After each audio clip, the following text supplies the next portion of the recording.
So let's now explore a very common example: e-commerce sites.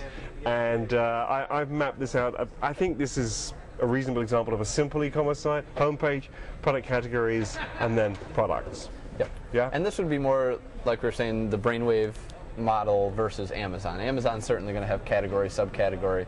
For simplicity purposes, we'll keep it to just category and product level. Right, okay. It's definitely true in this kind of example that the searcher is going to come in on, they're more likely, in fact, probably to come in on the category page and the product page on the search results than they are on the home page. Absolutely. And I want to explore a little bit how that might impact the type of linking that you use so that you make sure that people come in on these pages as opposed to, you know, this page. Right. Basically, that you don't want to over-optimize this page. You really don't want this ranking for your product name. Yeah, exactly. Or even for your categories. You want them dropping into right where they are, because otherwise they're lost. They come in and they go, well, I came in for educational toys, but there's nothing about this on the homepage. Yeah. Or I came in for scientific toys. Is probably a better example. Yeah. But this page is all about educational toys. I don't see anything about science toys, so I'm going to just hit the back button. Yeah, yeah. So you've got to really focus on that and make that part of your linking strategy. And ultimately, that the page that's most relevant for that term is what should come up. Yeah. Thought. Yeah. There you go. Okay. So I'm going to guess so that we just from the homepage we're going to link to the product category pages. Yes. Because from the human being's point of view, they expect to see that. Yes. Right. Okay. So we link to the category. Now, should we from the homepage link to some products? Absolutely. So something that often gets overlooked, top sellers. You know, with any e-commerce store, 80% of the sales are probably coming from 20% of the products. Right. So those 20% of the products are what you want to be most competitive for in the search results. So if I say I want these 20 products to be what I rank for, and these other 80 products, it's great if I sell them, and I'll sell them from the site, and if I rank for them, great. But these 20 products is where I make my money. You want these to appear to the search engine as more important than the 80 that you don't sell as many of. And it starts becoming a self-fulfilling prophecy, obviously, of the stuff that you rank best for, you're going to sell more of, but you also know your industry to know what's selling best. Right. So the really hot products, you want to link in anchor text from your homepage, because instead of being 2 levels deep now, it's really appearing to the search engines at this level. To the users, it still appears under the category or subcategory, but to the search engine, it appears one step below the homepage. Okay. So that's where we get that difference between the information architecture for the user and the information architecture for the search engines. Right. Okay. So we link to them from the homepage. Would we, going back to the topic of what you link to in navigation structure versus the body copy, would it be worth in the body copy of the homepage, you know, linking to a few of your top sellers? Definitely. Okay, and you just write some copy that looks reasonable that says, here are our top sellers. Yep, absolutely. And even going one step further than that, the really top sellers, you might want those linked from every page, because then they become really the most linked pages of the site. Okay. And by being the most linked page of the site, they're seen as the most important by the search engines. Okay, so let's explore that. So you're suggesting that a particular page that represents a very popular product, we could, if we were to link to that from lots and lots of pages within the site, we sort of focus our link values, link juice onto that particular page. I assume that your previous statement still holds true, that if we do the linking from the body copy on the pages rather than the nav, we get more strength. Yes. Which may be more difficult to do. There's still plenty of equity to be had from the navigation, excuse me.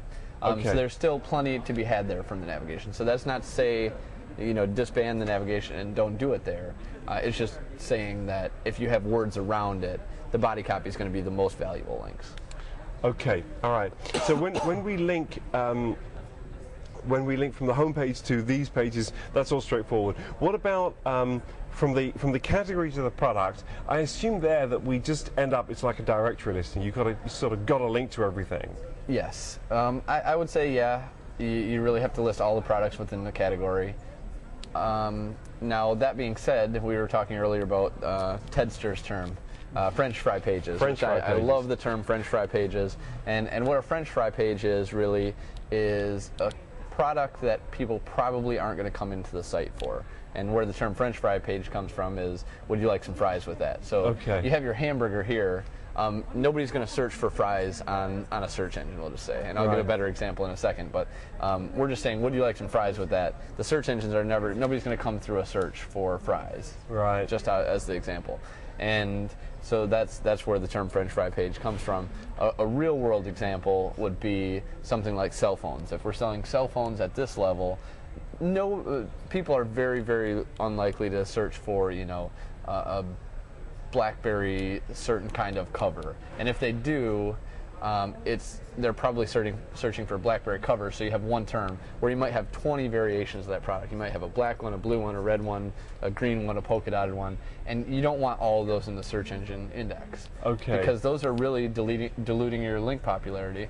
If you have your BlackBerries, and then after your BlackBerries you're linking to all those 10 BlackBerry covers, all of a sudden you have 10 more pages that don't really necessarily need to be in there. So we'd call those the French fry pages because we don't want those getting indexed by the search engines. And the solution to that is, even though they're linked from these pages, we would put those in a folder. You could no-follow them is the easy way to do it, but I don't suggest, I'll stay off my no-follow rant for today. Okay. I think there's another video. I have my no-follow rant in there now, so we can direct them over to that one and hear me rant about no-follow. But the better solution is to put it in a robots.txt category or folder. So we would say site.com/BlackBerry or site.com/noindex/BlackBerry/whatever it is. And then we would no-index, or we would robots.txt that no-index folder. So I want to explore this a little bit. I mean, I think this is a complex topic. Why is it that if you have these additional low-value pages, surely those pages could themselves be linking to something else on the site that would help the site in other ways? Are you suggesting that you lose more than you gain? Yes. Yes. And what do you lose? The bigger the site gets, the less link value each one gets. So there's Okay. only X percentage of link juice to go around the site. If you have 100 pages, that flows to the 100 pages. If you have that same link juice and all of a sudden you have 150 pages, and those 50 pages are of low value from an external search perspective. Okay. From the fact that people are going to find those 50 pages through Google, through Yahoo, through whatever. Those pages don't need to be in the index, and they're hurting your site more than they're helping your site. It's kind of an overall site quality score, I guess, for